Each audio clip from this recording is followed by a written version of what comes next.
Hello guys, welcome back to crick talks with Kiran. ഇന്നത്തെ ദിവസം നടന്ന മത്സരം എന്ന് പറയുന്നത് ഈ ഒരു സീരീസിൻ്റെ ഒരു മക്ക് ഷോട്ട് ആണെന്ന് ഞാൻ പറയും. അതിന് കാരണം എന്ന് പറയുന്നത് നമ്മളിപ്പോൾ ഈ ഒരു മത്സരത്തിൻ്റെ പ്രിവ്യൂ വീഡിയോ ചെയ്തപ്പോൾ ഈ ഒരു രണ്ട് ടീമുകൾ നമ്മളുടെ ഒരു കോമ്പറ്റീഷൻ, നമ്മളൊരു ബോക്സിംഗ് അനാലജിയൊക്കെ ഉപയോഗിച്ചിട്ട് വിശദീകരിച്ചിരുന്നു. അതായത് നമ്മൾ ഈ ദിവസത്തിൽ കണ്ടതെന്ന് പറഞ്ഞു കഴിഞ്ഞാൽ വിട്ടുകൊടുക്കാൻ ഒട്ടും താല്പര്യമില്ലാത്ത രണ്ട് ടീമുകൾ തമ്മിൽ നടത്തുന്ന പോരാട്ടമാണ്. ഇപ്പോൾ ഇന്നത്തെ ഈ ഒരു മത്സരത്തിൻ്റെ സെഷൻ വൈസ് നമ്മളൊന്ന് നോക്കിക്കഴിഞ്ഞാൽ അതിന് ഈ ഒരു സീരീസ് എങ്ങനെ ഒരു അൺഫോൾഡ് ചെയ്തു എന്നുള്ളതിൻ്റെ ഒരു മിനി വേർഷൻ പോലെ നമുക്ക് അതിൻ്റെ ഒരു ട്രേസസ് നമുക്ക് കാണാൻ സാധിക്കും. ഇപ്പോൾ ആദ്യത്തെ സെഷൻ നമ്മൾ നോക്കിക്കഴിഞ്ഞാൽ ഇപ്പോൾ ഇന്ത്യ വിക്കറ്റ് നഷ്ടമൊന്നും ഇല്ലാതെ ആദ്യത്തെ സെഷൻ അൺസ്കാത്തഡ് ആയിട്ട് കംപ്ലീറ്റ് ചെയ്യുന്നു. അതായത് ഇന്ത്യക്ക് മേധാവിത്വം എന്ന് പറയാൻ നമുക്ക് ഉറപ്പിച്ച് പറയാൻ സാധിക്കുന്ന ഒരു സെഷൻ. എന്നാൽ രണ്ടാമത്തെ സെഷനിലോട്ട് വന്നു കഴിഞ്ഞപ്പോൾ 3 വിക്കറ്റുകളുമായിട്ട് ഇംഗ്ലണ്ട് തിരിച്ചടിക്കുന്നു.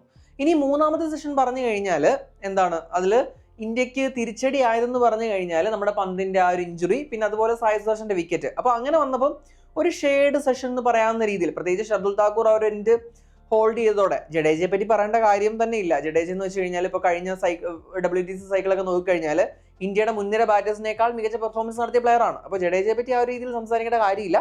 ഇപ്പോൾ ഷർദുൽ താക്കൂർ തന്റെ വിക്കറ്റ് കളയാതെ ആ ഒരു ദിവസം കംപ്ലീറ്റ് ആക്കിയതോടുകൂടി ഒരു ഷെയ്ഡ് സെഷൻ ഇന്ത്യക്കായിരുന്നു. പന്തിന് ആ ഒരു ഇഷ്യൂ വന്നില്ലായിരുന്നെങ്കിൽ ഇന്ത്യക്ക് കിട്ടേണ്ട സെഷൻ ആയിരുന്നു. ഇപ്പോൾ ഒരു ഈക്വൽ ഒരു ഇതിൽ പോയെന്ന് തന്നെ പറയാം. നമ്മൾ മത്സരത്തിന്റെ ഡീറ്റെയിൽസിലേക്ക് വന്നു കഴിഞ്ഞാൽ ടോസ് നേടിയ England captain Ben Stokes bowling ആണ് തിരഞ്ഞെടുത്തത്. ഇപ്പോൾ കണ്ടീഷൻസ് എന്ന് പറഞ്ഞു കഴിഞ്ഞാൽ കുറച്ച് ഗ്ലൂമി ആയിരുന്നു. ഇന്നിങ്സിന്റെ തുടക്കത്തിൽ KL രാഹുൽ തന്നെയാണ് കുറച്ചുകൂടി സോൾഡ് ആയിട്ട് കളിച്ചത്. ഇപ്പോൾ ജയ്സ്വാളിന്റെ കാര്യം പറഞ്ഞു കഴിഞ്ഞാൽ കുറച്ചൊരു സ്റ്റാർട്ടിങ്ങിൽ അറിയാലോ ആ ഒരു നെർവസ് ആയിട്ടുള്ള മൊമെന്റ്സ് ഉണ്ടായിരുന്നു. എങ്കിലും അവർ ആ ഒരു ഫസ്റ്റ് സെഷൻ എന്ന് പറയുന്നത് വിക്കറ്റ് നഷ്ടം ഇല്ലാതെ പൂർത്തിയാക്കാൻ കഴിഞ്ഞു. അപ്പോൾ ഇന്ത്യയെ സംബന്ധിച്ച് ഇന്ത്യയുടെ സെഷൻ തന്നെയായിരുന്നു, ഇന്ത്യ വിജയിച്ച സെഷൻ തന്നെയായിരുന്നു അത്. കാരണം തുടക്കം തീർച്ചയായിട്ടും ബോളിങ്ങിന് അനുകൂലമായിട്ടുള്ള ഒരു കണ്ടീഷൻസ് ആയിരുന്നു. പ്രത്യേകിച്ച് ഓവർ ഹെഡ് കണ്ടീഷൻസ് ഉണ്ട്. അതുപോലെ തന്നെ ബോളേഴ്സിന് വേണ്ട കുറച്ച് പിന്തുണയൊക്കെ പിച്ചിൽ നിന്ന് കിട്ടുന്നുണ്ടായിരുന്നു. കണ്ടീഷൻസ് ബോളിങ്ങിന് അനുകൂലമായിട്ടും അങ്ങനെ കുറച്ച് നെർവസ് മൊമെന്റ്സ് ഉണ്ടായിട്ടും അവർ വിക്കറ്റ് നഷ്ടമൊന്നും കൂടാതെ ആ ഒരു സെഷൻ പൂർത്തിയാക്കി. അപ്പോൾ ആ ഒരു സെഷൻ ഞാൻ പറഞ്ഞ പോലെ ഇന്ത്യ വിജയിച്ചു. എന്നാൽ രണ്ടാമത്തെ സെഷനിലേക്ക് വന്നു കഴിഞ്ഞപ്പോൾ 3 വിക്കറ്റുകൾ എടുത്ത് ശക്തമായിട്ട് ഇംഗ്ലണ്ട് തിരിച്ചു വന്നു. ഇവിടെ നമ്മൾ നോക്കിക്കഴിഞ്ഞാൽ ഒരു ഫസ്റ്റ് വിക്കറ്റ് പാർട്ണർഷിപ്പിൽ 94 റൺസാണ് വന്നത്. ഇപ്പോൾ രാഹുലിന്റെ വിക്കറ്റ് ക്രിസ് വോക്സിനാണ് കിട്ടിയത്.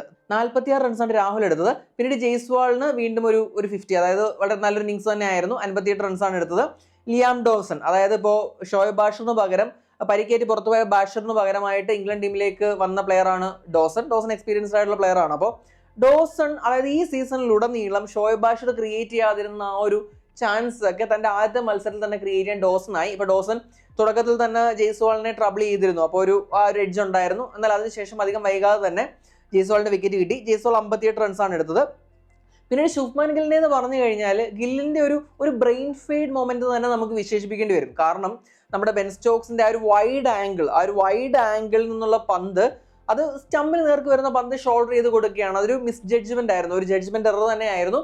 അതിന് ശുഭ്മാൻ ഗില്ലിന് ഒരു തന്റെ വിക്കറ്റ് തന്നെ കോസ്റ്റ് ചെയ്തു. ഇപ്പൊ ആദ്യത്തെ 2 മത്സരങ്ങളിൽ നിന്ന് അറൌണ്ട് 550+ സ്കോർ ചെയ്ത പ്ലെയർ ആണ്. പിന്നീട് ഇപ്പോൾ കഴിഞ്ഞ 2 ഇന്നിങ്സുകളിൽ കാര്യമായിട്ടുള്ള ഒരു കോൺട്രിബ്യൂഷൻ നൽകാൻ കഴിഞ്ഞില്ല. ഈ മത്സരത്തിൽ ആ ഒരു ജഡ്ജ്മെന്റിൽ ആ ഒരു എറർ കൊണ്ട് തന്റെ വിക്കറ്റ് നഷ്ടമായി. ഇപ്പൊ ഇന്നത്തെ നമ്മൾ ഇംഗ്ലണ്ടിന്റെ ബോളിംഗ് നോക്കിയാലും സ്റ്റോക്സ് തന്നെയാണ് ടീമിനെ മുന്നിൽ നിന്ന് നയിച്ചത്. നമുക്കറിയാം ആ സ്റ്റോക്സിന്റെ ആ ഒരു പോരാട്ട വീരത്തെ കുറിച്ചൊന്നും പ്രത്യേകിച്ച് പറയേണ്ട കാര്യമില്ല. അപ്പൊ കഴിഞ്ഞ മത്സരത്തിലായാലും ആ ഒരു ലോങ് ടയറിംഗ് സ്പെല്ലൊക്കെ വളരെ മികച്ച രീതിയിൽ എറിഞ്ഞ പ്ലെയർ ആണ് സ്റ്റോക്സ്.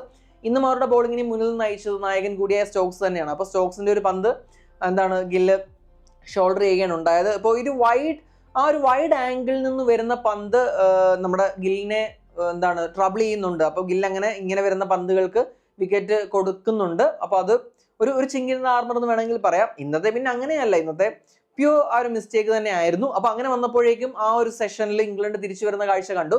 പിന്നീട് സായ് സുദർശന്റെ കാര്യം പറഞ്ഞു കഴിഞ്ഞാൽ സ്റ്റോക്സിന് സായ് സുദർശന്റെ വിക്കറ്റും കിട്ടിയേനെ. പക്ഷെ ഇപ്പോൾ നമ്മളിപ്പം സായ് സുദർശൻ കളിച്ച ആദ്യത്തെ മത്സരത്തിൽ ആ ഒരു സ്റ്റോക്സിന്റെ ബ്രില്യൻ പ്ലാനിങ് നമ്മൾ കണ്ടതാണ്.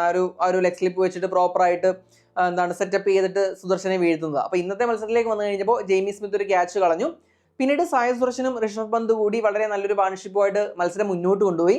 അതിനിടയിലാണ് നിർഭാഗ്യകരമായിട്ട്, അതായത് ഇപ്പം നമ്മൾ സെഷൻ വൈസ് ഡേറ്റ് നോക്കിക്കഴിഞ്ഞാൽ ഇന്ത്യക്ക് 115 റൺസ് 100+ റൺസ് സ്കോർ ചെയ്ത നല്ല റൺ റേറ്റ് സ്കോർ ചെയ്തൊരു സെഷനാണ് അവസാനത്തേത്. പക്ഷെ അവിടെ ഞാൻ ഈക്വൽ എന്ന് പറയാൻ കാരണം പ്യൂർ സ്റ്റാറ്റ് വെച്ച് നോക്കിക്കഴിഞ്ഞാൽ തീർച്ചയായിട്ടും ഇന്ത്യക്ക് അനുകൂലമായ ഒരു സെഷൻ തന്നെയായിരുന്നു. പക്ഷേ ഈക്വൽ എന്ന് പറയാൻ കാരണം ഋഷഭ് പന്തിന്റെ പരിക്കാണ്. അപ്പോൾ ക്രിസ് വോക്സിന്റെ മതിൽ ആ ഒരു ഇന്നോവേറ്റീവ് ഷോട്ട്സ് കളിക്കാനായിട്ട് ഷോട്ട് കളിക്കാൻ ശ്രമിക്കുന്നതിനിടെ പന്തിന്റെ ബൂട്ടിൽ കൊള്ളുകയും അപ്പോൾ എന്താണ് ഒരു കുറച്ച് സീരിയസ് ആയിട്ടുള്ള ഇഞ്ചുറിയാണ്. അപ്പോൾ ഒരു ബ്ലഡ് വരുന്നുണ്ടായിരുന്നു, അത് മാത്രമല്ല നല്ല സ്വെല്ലിംഗ് ഉണ്ടായിരുന്നു. അപ്പോൾ ഭയങ്കര പ്രശ്നമായിരുന്നു, അതായത് നടക്കാൻ പോലും പറ്റാത്തൊരവസ്ഥയിലായിപ്പോയി. ഇപ്പൊ കഴിഞ്ഞ മത്സരത്തിൽ ഫിംഗർ ഇഞ്ചുറി വന്നു, ആദ്യത്തെ ഇന്നിങ്സിൽ എങ്ങനെയൊക്കെയോ എങ്കിലും തട്ടിമുട്ടി ബാറ്റ് ചെയ്ത് ഒരു കരയ്ക്ക് എത്തിച്ചു. അപ്പോൾ ഈ മത്സരത്തിൽ ആ ഒരു പരിക്ക് ഭേദമായി വന്നു കഴിഞ്ഞപ്പോഴേക്കും അടുത്ത പരിക്കാണ് ഋഷഭ് പന്തിനെ വേട്ടയാടുന്നത്. ഇപ്പോൾ ഋഷഭ് പന്തിന്റെ വിക്കറ്റ് എന്ന് പറഞ്ഞാൽ വളരെ വളരെ ക്രൂഷ്യലാണ്. നമുക്കറിയാം ഇപ്പോൾ ഈ ഒരു മത്സരത്തോടു കൂടി എന്താണ് ഒരു ഇംഗ്ലണ്ടിൽ ഒരു 1000 റൺസ് എന്നൊരു മൈൽ സ്റ്റോൺ പൂർത്തിയാക്കാനായിട്ട് ഋഷഭ് പന്തിന് കഴിഞ്ഞു.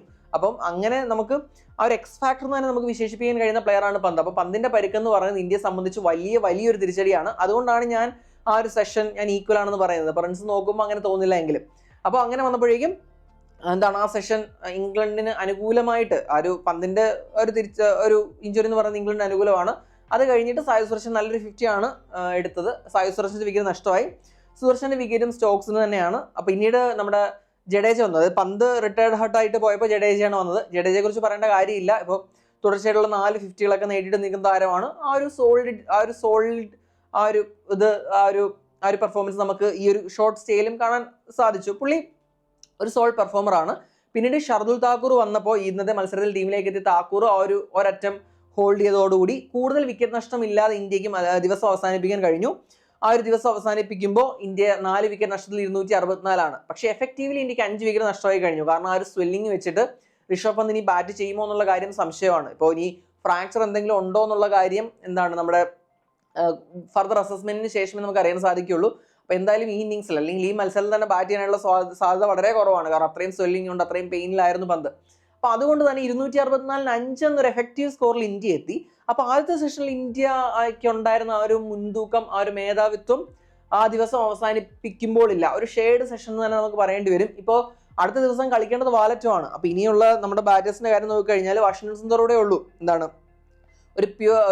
ഒരു ഓൾറൗണ്ടർ എന്ന് പറയാനായിട്ട്. പിന്നീട് അൻഷുൽ കമ്പോജ്, ബുംറ, സിറാജ് എന്നിവരാണ്. അപ്പോൾ ഇന്ത്യയുടെ വാലറ്റം എങ്ങനെ നാളെ ഇന്നത്തെ പോലെ തന്നെ ഇപ്പോൾ ഷർദുൽ താക്കൂറിന് ജഡേജയ്ക്ക് നല്ലൊരു സപ്പോർട്ട് കൊടുക്കാൻ സാധിക്കുമോ? അപ്പോൾ കഴിഞ്ഞ മത്സരങ്ങളിൽ അതുപോലെ തന്നെ ജഡേജയ്ക്ക് നല്ല രീതിയിൽ മുന്നോട്ട് കൊണ്ടുപോകാൻ സാധിക്കുമോ? അങ്ങനെയൊക്കെയുള്ള കുറേ ചോദ്യങ്ങൾ, ബാക്കിയുള്ള വാലറ്റും എങ്ങനെയായിരിക്കും സപ്പോർട്ട് കൊടുക്കുക എന്നൊക്കെയുള്ള നിരവധി ചോദ്യങ്ങൾക്ക് ഉത്തരം വരേണ്ടതായിട്ടുണ്ട്. അതെല്ലാം നല്ല രീതിയിൽ വന്നു കഴിഞ്ഞാൽ മാത്രമേ ഇന്ത്യക്ക് ആ ഒരു ഡോമിനൻസ് അസേർട്ട് ചെയ്യാനായിട്ട് സാധിക്കൂ. ഇംഗ്ലണ്ടിന്റെ ബോളേഴ്സിന്റെ കാര്യം പറഞ്ഞു കഴിഞ്ഞാൽ pick of the bowlers Ben Stokes തന്നെയാണ്. സ്റ്റോക്സിന് 2 വിക്കറ്റ് കിട്ടി. വോക്സ്, ഡോസൺ എന്നിവർ ഓരോ വിക്കറ്റ് കൂടി എടുത്തു. അപ്പോൾ അങ്ങനെയാണ് ഇന്നത്തെ ദിവസം നിൽക്കുന്നത്. ഇനി നാളത്തെ ദിവസം, അതായത് ഞാൻ പറഞ്ഞ പോലെ ഇന്ത്യയുടെ വാലറ്റും എങ്ങനെയായിരിക്കും റെസ്പോണ്ട് ചെയ്യുക? ആദ്യത്തെ മത്സരത്തിലെ പോലെ ഒരു കൂട്ടത്തകർച്ചയാണോ, അതോ കഴിഞ്ഞ മത്സരത്തിൽ കണ്ട പോലെ ചെറുനിൽപ്പാണോ എന്നൊക്കെ അനുസരിച്ചിരിക്കും ഈ ടെസ്റ്റിന്റെ വിധി എന്ന് പറയുന്നത്. എന്തായാലും ഋഷഭ് പന്തിന്റെ പരിക്കാണ് ഇന്ത്യയുടെ ഏറ്റവും വലിയ കൺസേൺ. എന്തായാലും ഇന്നത്തെ ആ ഒരു ദിവസത്തെക്കുറിച്ചുള്ള നിങ്ങളുടെ അഭിപ്രായങ്ങൾ തീർച്ചയായിട്ടും കമന്റ് ചെയ്യുക. അടുത്തൊരു വീഡിയോയുമായിട്ട് ഉടൻ തന്നെ കാണാം. Thanks for watching crick talks with Kiran.